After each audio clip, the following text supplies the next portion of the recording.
આગળ ઊભી રાખીશું. પછી ઈકરા કરતા ઊંચું કોણ છે? ફાતિમા. ચલો હવે આ ફાતિમા કરતા ઊંચું કોણ છે? પદ્મા કરતા ઊંચું કોણ છે? આયુષી.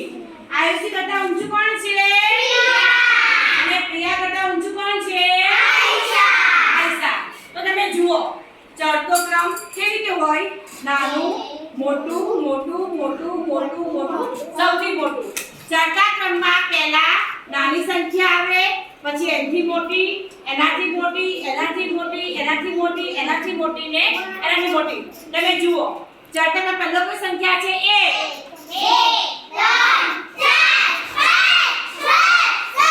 ઓકે. હવે આપણે ઉતરતો ક્રમ શીખીએ.